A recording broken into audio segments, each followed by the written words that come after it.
Hi, I'm Dr. Christopher Stevens. I'm a professor of anesthesiology at UT Health, Houston McGovern Medical School. I'm also an EMS medical director, and today I'm going to show you my technique that I teach when hand ventilating a patient. So I already have my OPA or oropharyngeal airway in place. I'm going to take my properly sized ambu bag with an adult size face mask, correct size for the patient. Always make sure that the face mask is the correct size for the patient.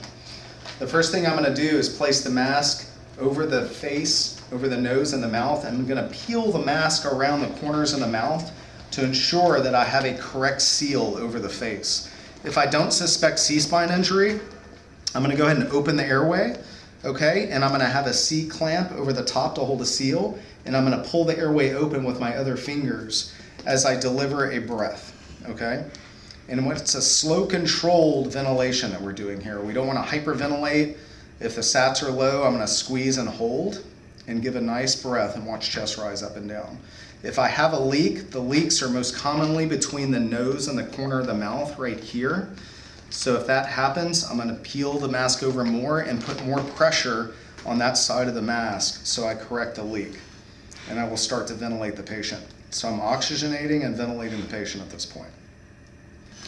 The other common place you can have a seal problem is down on the bottom of the mouth area. So again, these masks are designed to pull over and push down and get a better seal wherever your leak is occurring. One of the most common mistakes is not finding and correcting a leak when you're hand ventilating a patient. Okay, now we will demonstrate a two-person, two-handed hand ventilation technique. In a lot of situations, you'll find it difficult or challenging to hand ventilate a patient by yourself using a single-handed technique. I encourage everyone to practice this two-handed technique. This has gotten me out of a lot of bad situations where I'm having trouble by myself ventilating and oxygenating a patient.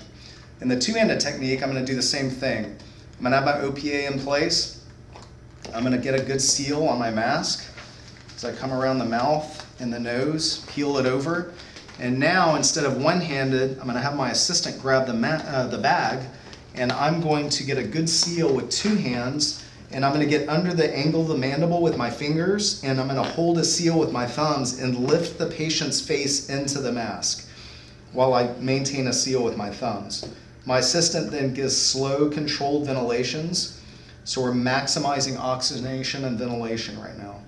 If your hands are smaller, and you feel like you need to use your fingers and your thumbs, that's okay. Just come down 2 C-clamps like this with fingers and thumbs. But again, the key is to pull the face of the patient into the mask, not push the mask down onto the face. That's a common mistake that people make. So again, get a good seal, find your leaks, pull that mandible and that face into the mask while holding seal with your fingers and thumbs.